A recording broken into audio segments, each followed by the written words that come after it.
Coming up now, Saving Wild Mustangs. We'll take you on a journey of preservation that's straight out of the Wild West. Ever meet one of these little critters? They're an exotic ring-tailed cousin to the American raccoon, but this one comes from south of the border. Can you guess what he's called? You'll find out. And our international theme continues with the Chinese crested. What makes them so unique? Here's a hint. Hair today, gone tomorrow. That and much more right now on Animal Outtakes.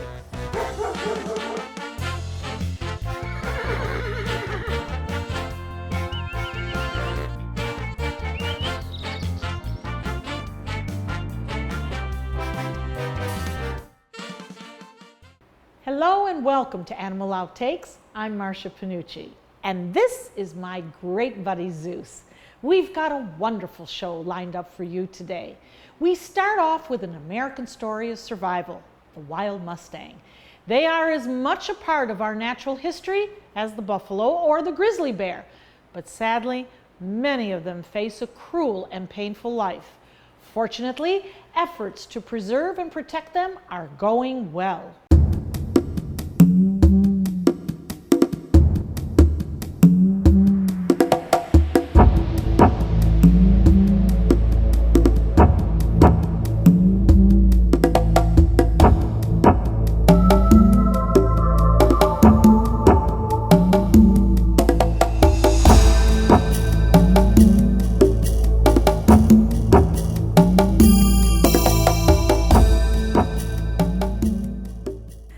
Diane, we're here with these two beautiful creatures. I mean, this is the height of beauty, is it not? It is. Yes, and even though we're all about dogs, we do love our horses.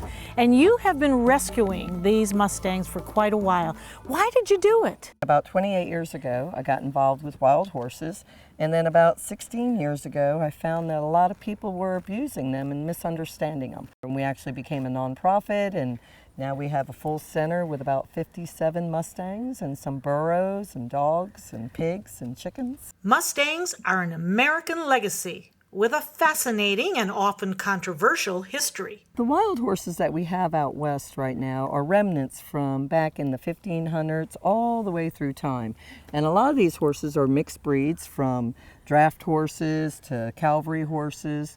And the horses were free and running out there. And then in the 1950s, they were almost exterminated through Mustangers. They were rounding up the horses and they were selling them for chicken food and fertilizer. In 1971, these horses became protected by the government. Bureau of Land Management said that these were living symbols of the pioneer West, and they had a right to be there. And in 1973, the Adopt a Horse program was started by the Bureau of Land Management, allowing the general public to adopt a horse at a very small cost. Now, you got it wild, so that was the catch. Now, they gave you all sorts of requirements to have them while they're wild.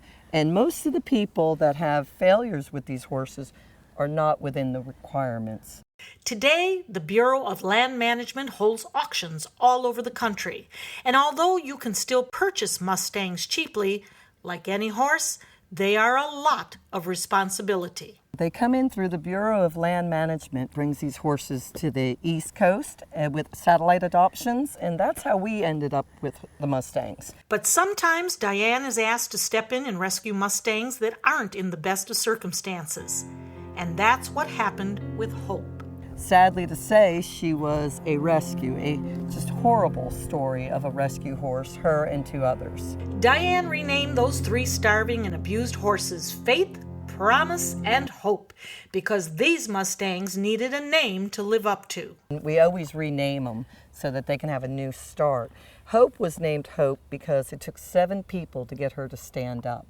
She was literally a skeleton, and she had fractured her knee from falling down so many times, and she barely was going to make it. We hoped that she would pull through. And pull through she did. 9 years later, as you can see, Hope is thriving, right along with her pasture mates, Faith and Promise. And Coyote, who was also badly abused, has an exciting and inspirational story as well. She became a show horse at Arabian Nights. She's a great trail riding horse. She's very well mannered. She is part of the Black Stallion reading program. Odie is great. Hope and Coyote and many other animals have a great life at the Wild Horse Rescue Center. But some wild horses never do adapt. So Diane has an amazing and heartfelt solution for those horses. Be sure to stay tuned. In the meantime, if you're interested in learning more about the Wild Horse Rescue Center or in adopting a Mustang, visit them at wildhorserescue.org. Mustangs at the Wild Horse Rescue Center originally come from out west, where most have had little or no human contact.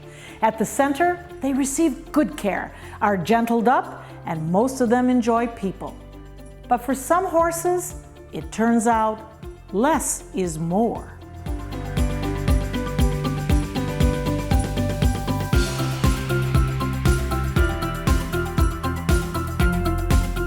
The Wild Horse Rescue Center is set up as a volunteer destination, and people come from all over the world to work with the Mustangs. The horses here have a lot of room to roam, and the environment is quite natural. You haven't shaved those whiskers. Nope. They are as natural as can be. Why did you leave them that way? Well, the whiskers are just like on a cat. They're feelers for her. So she has where if she goes at night and runs her face along something, those whiskers are going to feel a tree branch or bushes by the eyes and by the nose. So we live out at an area that is Lake Harney Woods. We're right on Lake Harney on the St. Johns River. So we have a lot of forest in that. So our horses are in very natural environment setting. So we leave them completely with their whiskers. Although Diane has made every attempt to help the Mustangs adapt to life outside the range, some horses simply cannot adjust. And when that happens, Diane goes to extreme measures to help horses, like Dixie. Mary Alice and I, my vice president, and Robin, a dear friend of ours, we went all the way to South Dakota last week. We took Dixie to Sanctuary. Dixie could never bounce out of it. Even though she was healthy physically, emotionally, she was always afraid. Every time you handled her, she never got better about it over the years. So these courageous ladies drove across the country to release these horses onto sanctuary land into the Black Hills of South Dakota. Here, these animals can choose to have minimal human contact or live in the hills completely on their own. After much investment in these horses, I wondered what it felt like for Diane to have to part with them. Oh, it is wonderful. It really is. No, you have a feeling of such giving. You gave back to them something that they really longed for. We took Dixie, Flicka, and Diesel to the Black Hills, and it's a feeling of thank you is what you get from the animals. We have so many wrongs that we want to right, especially in the animal industry as we know it. How important is this that the wild Mustang survive and be part of our ecosystem? Well, it's important for these animals. They were here long before we were here on North American continent. Even though most of the horses they call feral, meaning that they were brought over by the Spaniards, there are Mustangs that have different DNA that is nowhere else in the world but here in North America. These horses are like our buffalo, like our elk, like our deer. As different as people, some adapt to their new surroundings, and some were simply born to be wild. Like Hope doesn't care. She likes people. She doesn't need to go to sanctuary. She gets grass. She doesn't mind us brushing her and stuff. But there are horses that we have that don't ever get okay with that. And those are the ones that deserve to have their freedom back and have their life back. And so I'm a big advocate to have sanctuaries. We also should have our wild horses out there for people to see. So it really has changed your heart. It has. Thanks to people like Diane at the Wild Horse Rescue Center, these magnificent animals have a good life, whether it's at her center in Mims or back in the wild where they belong.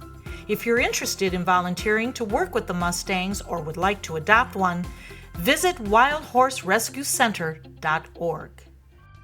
Don't go away, we've got a lot more to come. You'll learn about the South American cousin to the North American raccoon, the Coatimundi when we return. Don't miss out on the Putting on the Poodle fundraiser November 1st from 11 a.m. to 2 p.m. at Michael's on East in Sarasota. There will be a specially prepared lunch by Michael's and an exciting live and silent auction. Don't miss the Dancing Poodles and entertainment with songs by Andrew Cadell and Carl Bowman from Bark the Musical. Valet parking is available. Tickets are $85 for individuals and $125 for patrons. Save the date for Putting on the Poodle fundraiser November 1st from 11 a.m. to 2 p.m. at Michael's on East in Sarasota.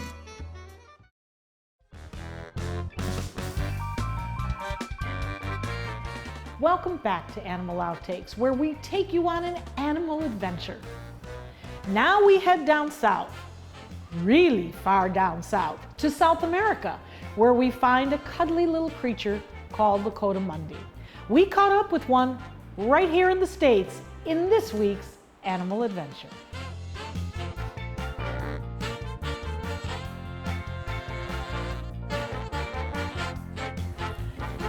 Coatimundi. Coatimundi, yep. An interesting name, an interesting animal. They are. They're actually in the raccoon family, so this is a South American raccoon, pretty much. Now she has quite a snout on her. She does, like a little anteater almost. Yes. Coatimundis use those long snouts to find food. So she'll, almost like an anteater, she'll run that nose around and lift up leaves with it, look for bugs, different things like that. They have such a good sense of smell, so that's what they use that nose for. She's sniffing right now, just sniffing all over. Actually, she reminded me of another animal dear to my heart. She actually has the nose and the snout of a very small dog. Yeah, she kind of does, you're right. Sometimes called a hog-nosed raccoon, their noses can be rotated up to 60 degrees in any direction. This relative of the raccoon is native to Central and South America, and they share many of the same characteristics as our own raccoons. They like to be around water because they do like to put their food into water, just like a raccoon would. They like to clean their food before they eat it. She's calm and gentle with Andrew, but just like our raccoons, you wouldn't want to tangle with them in the wild. If you look, they have some pretty hefty claws, and she does have pretty big teeth. So she can cause a lot of damage. A lot of people really don't like Coatimundis because they're known to be more of an aggressive animal. But I've had her since she was born, and we have a really good relationship. So she likes me really good, so I can interact with her, and it allows me to use her to educate people with. So I always like that. Now she's a chirper. That's a good sound. She can make other sounds, but that's her excited sound. She's happy, so she's making that chirping noise right now. Happy to be in the arms of Andrew, whom she adores. Oh, she's giving you kisses. Yeah, she likes me a lot. She does really well. She grooms me. She takes care of me. Coatimundis grow to be about 2 feet long and weigh 7 to 13 pounds. They live in mangrove forests, lowland savannas, deserts, and tropical forests. They are omnivores, which means they eat plants and vegetation, as well as insects and even lizards, frogs, and other small animals. Andrew's Coati is 4 years old and was the offspring of a Coati pair that he rescued. And when she was born, she was solid white, so we had to pull her right away from the parents because we didn't think she was going to make it. And we actually nursed her ourselves from a day old. So for that reason, this one is cute and spunky.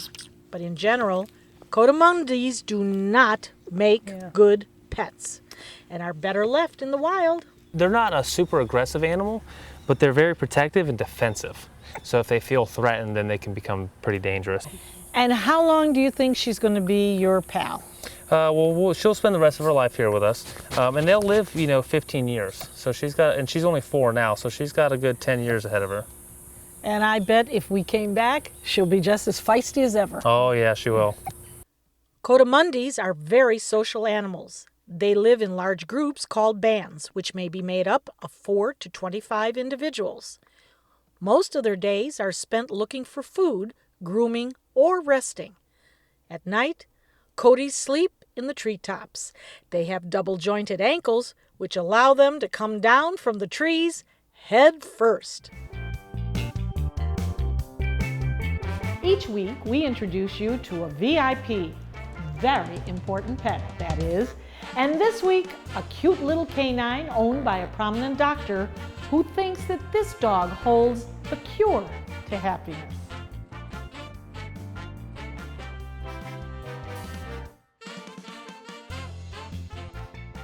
That's little Lexi Lou. Here she is. She is a little Yorkie teacup.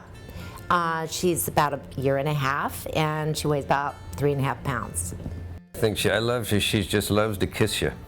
She just loves to kiss. And the first thing Bev says in the morning when she wakes up, she says, "Come and give Mama a kiss." And she'll jump right up and run right over and give her a kiss. She stands on my chest every morning and kisses me, and I scratch her neck, and she's very verbal when she's hungry. You know, 11 o'clock at night, unfortunately, she'll stand on my chest and start barking at me, and I have to get out of bed and go give her something to eat.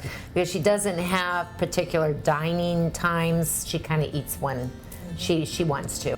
Yorkies, I think, are a little temperamental when it comes to their diet. You find a food that they really like, and then she's really hot for it for a while, and then all of a sudden she didn't want anything to do with it, and we had to find something else that appeals to her. I've got a sling that goes over my shoulder, and it's like a little bag. You know, she just goes down in it. When we go to restaurants or hotels, we just put her in there, and everybody thinks I have a broken arm. And then every once in a while her head will pop out, and then we're halfway through the meal, so it's too late for them to throw us out.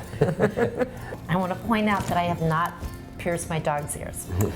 These little stones that are on her ears. Our groomer, Metro Pet Salon, grooms her, and they apply a little dot of glue, and then they put the stone on her ears, so her ears are not pierced. She has different color every week. Yeah, and then she has a little bow tie here with a little heart that has her name on it and a telephone number, just in case she gets away from us. She's a very quiet dog. She's not very yappy. I know sometimes people think Yorkies are little yappy dogs, but she's really like a little person. We call her our grand puppy because we have no grandchildren yet. Yeah. Well, on occasion, you've taken him, taken her to home visits when he visits his patients. I make house visits, night. And sometimes I'm watching her and I'll bring her in, and she's, I'll have her in the bag when I'm checking the patient, and and she's, loves everybody. I've never seen anybody she didn't like. She just likes everybody, and she's not afraid of anybody or any dogs. She just thinks she's a Great Dane. I think when, as adults, as we grow up in our lives and our children leave, we have this void where we want to kind of nurture. And the other dogs were fabulous dogs, but she is just like a people person. I mean, she wants to be with you all the time. So it's kind of a way of taking care of someone, when your children are gone. It's kind of makes you feel good. I look forward to coming home every day so I can see her, because she's always happy to see you. I think whenever we're stressed out, I think she is our calming influence. She makes us calm down and appreciate the fact that she's such a great dog, and we love having her with us and be involved in our lives. Don't go away. We have another really special dog of the week coming up. Ever wonder why the Chinese crested has no hair? Well, guess what? They actually do have hair. Get the rest of the story when we return.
Now it's time for Dog of the Week, the Chinese Crested.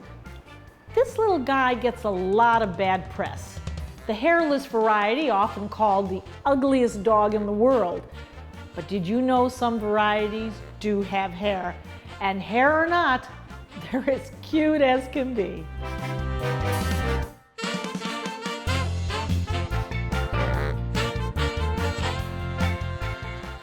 This week's Dog of the Week is a double delight.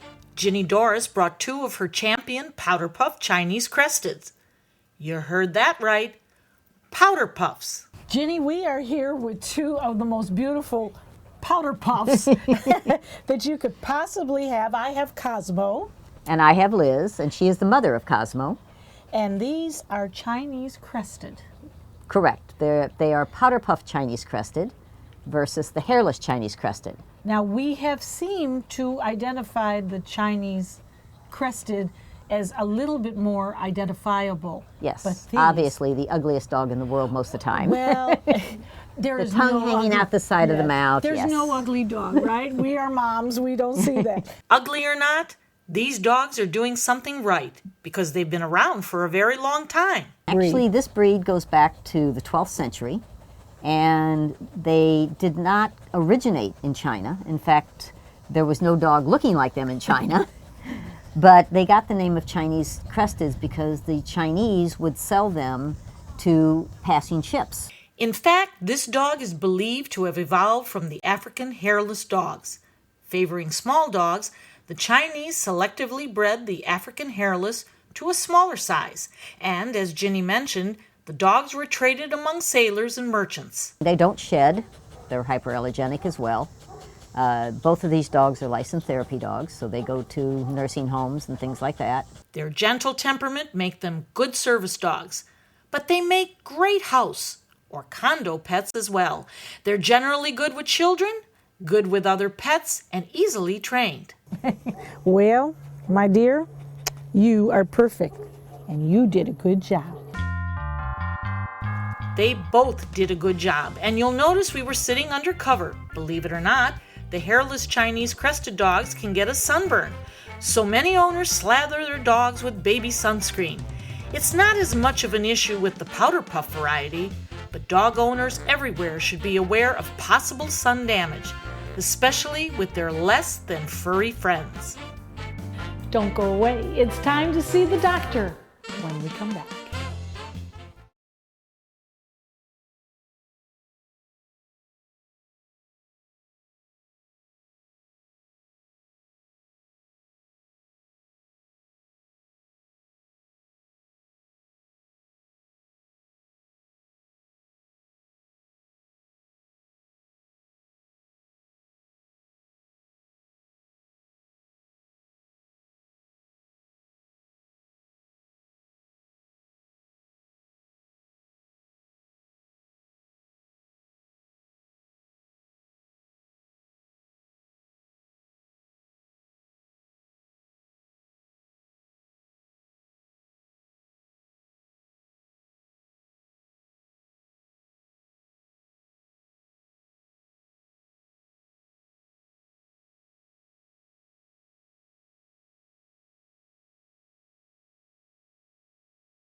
So one of the big things we see on the ER in the season of fall and the sort of switchover of seasons here in this world of Sarasota, Florida, it is breeding time for rattlers. And it's also a pretty high rate of recluse bites that we're seeing. These two things are pretty devastating. So the patient, let's talk about rattlers first. So patient gets bit, the face swells up, a lot of edema. Usually they get bit in the face because they put their nose where they shouldn't, or in their front legs. And there's tremendous edema and what we call necrosis, trying to die, tissue trying to die because it's so sick and toxin is in there. So these animals need to get antivenom. The antivenom is formulated from either human or horse byproduct and it needs to be injected intravenously to try to stop the toxin from taking over. Matter of fact, there's even a vaccine now. So if people live in an area like the countryside, like Dante's Den, they should get the vaccine to diminish the risk of them having such a nasty reaction. Very highly recommended. And the big thing that we have found lately with both the rattlers and snake bites of other types as well as spiders is a hyperbaric chamber. So these areas of necrosis no longer get good blood vasculature, they don't get oxygen. This is why they die off with a toxin on top. By giving oxygen with a chamber, we're pressurizing oxygen beyond the red cell carrying capacity and it's diffusing in the plasma, in the tissue, and helping tissue recover. At this point in time, we've even had dogs that came a couple days after they were exposed. We're able to recuperate these dogs and turn them around completely with 0 scars, 0 wounds, and it's just simply phenomenal to watch this happen. Normally, something that could kill them is now turned around with antivenom and hyperbaric chamber and, of course, supportive care. With recluse, we even go beyond that. We use other drugs as well to help with the regeneration of the tissue and a lot of laser therapy to help with the healing and the pain. You can watch full episodes of Animal Outtakes by subscribing to our YouTube channel. Just visit youtube.com/Animal Outtakes. Well, that wraps up another week here at Animal Outtakes, and we hope you've had fun, learned something you didn't know, and understand a little bit more about our incredible animal friends. Until next week, I'm Marcia Panucci.